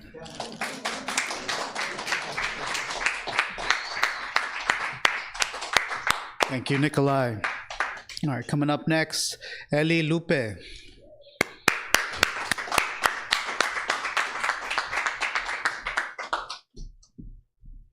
Hi, everybody. Happy birthday, Trenches. Very happy to be here. I'm going to read a new poem. I went to the beach yesterday, which is my favorite place to write. And I was like, what do I write about? And I remembered LA Poet Society has like prompts for National Poetry Month. And the prompt for yesterday was dirt and mud. And I was like, what do I even write about this? But this is what came out. No one wants to be dirty. Okay, maybe some people do. I used to love playing in the dirt. Feel it in between my hands, watch it fall. I even tasted it once.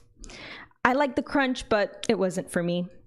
It would give me so much glee to dig, maybe find a roly-poly and play, but not too deep for fear of a niño de la tierra, although I never did find one. Maybe it was just one of those things our elders told us to scare us. I loved mixing the dirt with the perfect amount of water and make mud pies and mud balls, nothing too complex. I definitely didn't mind being dirty, getting dirt under my fingernails, seeing the marks of grass on my knees or the streaks of green on my pants. The dirt was proof I'd had fun, proof I had lived my childhood the way I was supposed to. The way we tell kids now to go play outside, go play in the dirt, go play with some mud. Harmless, you just wash off the dirt and mud. No one wants to be dirty, but most of the time it isn't that bad. Just let the water attempt to purify. We may be so dirty and amongst so much dirt that we get stuck in it, like a car that revs and revs with no hope of ever being free again. We also need time. Time for the mud to harden so we can get unstuck, or a really big pull. These days I feel less stuck, but I think being dirty is inevitable. It's how we know we're living. And I will also read one poem from my book that I published last year. There's a lot of mental health, identity, social justice stuff in here. Here's a social justice poem called Cycles. History tells us a lot. For us marginalized, the lessons are depressing. All that we fought for the little we've got. The ones in charge have made sure we're always stressing. We've seen it. Upheld destruction, they get you caught up in it. Purposeful annihilation. Their machine they built, they're the real culprit, but somehow we get the guilt? Convenient, isn't it? It's familiar maybe, perhaps we're lazy, cozy, life's rosy. No. It's not our fault we're stuck in the same spot. I refuse their default. I hate the cycle a lot.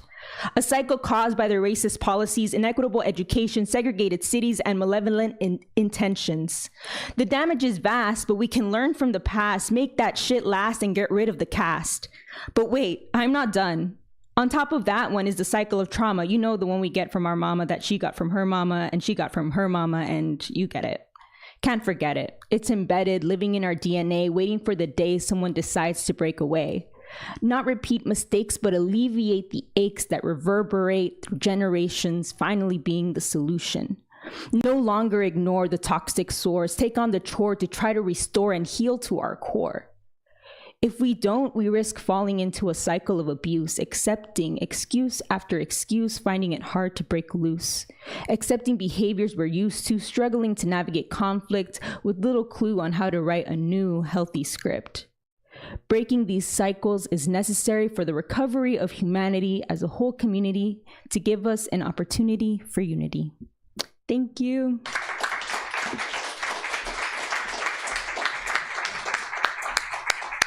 Thank you, Welly.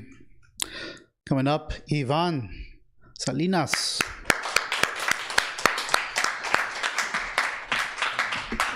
Yeah, just closing out, but thank you all so much for being here. Put a book out as well. It's called Dealer, and it's kind of a story in verse. And about 2 years ago, I presented a zine at Trenches full of poets, and now it's a full-on chapbook. So, full circle moment. Clean title. 0% interest in their end-of-year sales and catchy jingles. A dark sky envelops the city of dealers. They offer me 0 worries, 0 down payment. Daily stress will kill the orchestra conductor. There's a conspiracy against the timing chain, and I wonder if dealers had anything to do with it. Can't trust these vatos in suits who reject my bad credit. Can't trust their pixelated vehicles popping on my screen. Rain falls like 1,000 keys. Water strips the oil from the streets. Carcacha dreams cruise back and forth in my mind. A car that barks but doesn't run over. La muy descarapelada cranks but doesn't roll over. In every corner I collect business cards and diagnostics, the best used parts of somebody else's life. A La Yawalika Auto Electric, they lubricate my engine con salsa roja made in their pueblo. They read me my codes. The computer spits out a card. The chariot, Major Arcana. Brujo mechanics see into my future. I'm driving to the foot of the ladder. I register my carcacha paso a pasito, and I don't buy me a different lifestyle, even when Chucho refuses to give me a ride in his tow truck. They ask me to write my name on a little pink slip because a certain Christine still appears in their system. Half-baked and titleless, I arrive at DMV, empty at dawn. This time, she is waiting for me. She infiltrates the airwaves and interrupts my favorite commercials with her feedback loop and gray static howlings. I can already see myself showing off my new title and the storm of questions from a cop knocking on my window, convinced I am under the influence. La Huesuda, in window number 7, perfumada de fresas con crema, asks me, where the hell is Christine? Knowing damn well, she cracks up, curses the keyboard, and releases the ghost in the machine. Christine signs in blood on the dotted line. She turns into my lien holder and suddenly vanishes. Thank you. Okay. And one more.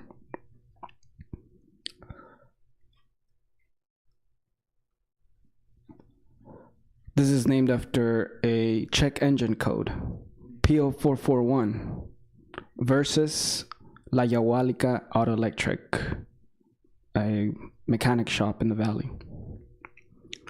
Fuga. On this corner, the code breaks life in a 5-star operation. The source lies crushed to the bone. In the other corner, life surprises you with a distracted driver. Your old drafts fly out the glove box. The insurance reads them all, and they build a case against you. Word vomit takes possession of your rubber brain. The leak opens the passenger door, brings the dead to my lap. They tell me I am a broken record, repeating myself to myself, repeating the AM emission, a 6-digit inflation, $6 a gallon, 6-nation invasion. I am a clog, tank, jam, and noise, blowing up your cheap sound system.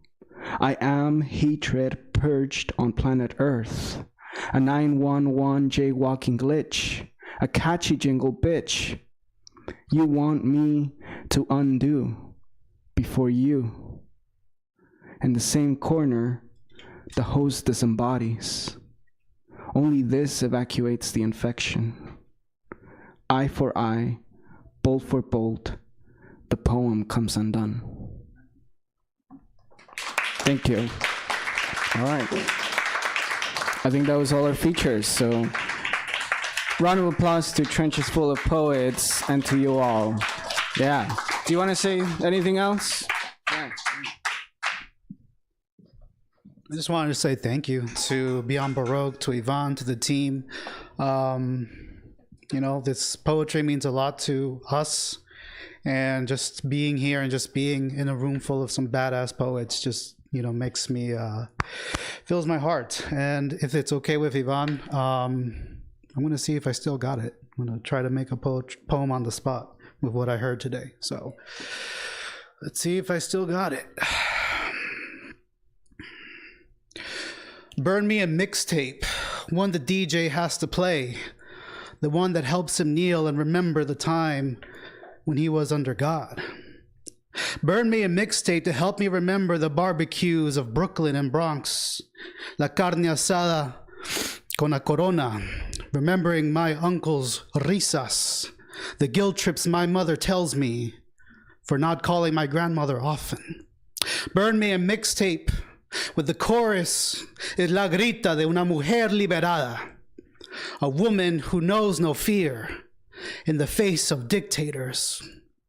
Burn me a mixtape for the real lies that realize the orange lies. The bullshit that comes from the presidents. Burn me a mixtape louder than the roar of Wanda Coleman. Something to remember and to listen, with a track longer to listen to when the check and the light turns on and you are stuck down the road. With your wheels muddier than the waters, with miles between you, a love supreme waiting for you, in dulcet tones and red velvet wine by the fire. Burn me a mixtape to help me remember what it was like to be human. To forget that I am not more than just codes and digits and electric compulsive impulses flowing through my circuit board. A mixtape that robots can make love to. A mixtape that we may feel human and artificial to. Burn me a mixtape and help me remember that poetry lies in every aspect of our beings. Burn me a mixtape and play it back to yourself. Thank you all. Got some more to say? Thank you again, y'all. Nikolai is going to share some events that are coming up, and we're going to wrap it up. Yeah, I mean, just, you know, thanks everybody for being here. We invite you to come to Long Beach, second Thursday of the month. So that would be Thursday, May 14th. One of our features is going to be the Poet Laureate of Santa Ana, Gustavo Hernandez. We have an open mic, so please bring that poetry there. If you happen to be in the Bay Area this coming Thursday, Grace and myself are going to be featuring at Medicine for Nightmares. So yeah. And then on May 1st, Trenches Full of Poets is going to be collaborating with the People's Mic to have a special event at Avenue 50. So come out for that for Revolutionary May 1st. Thank you.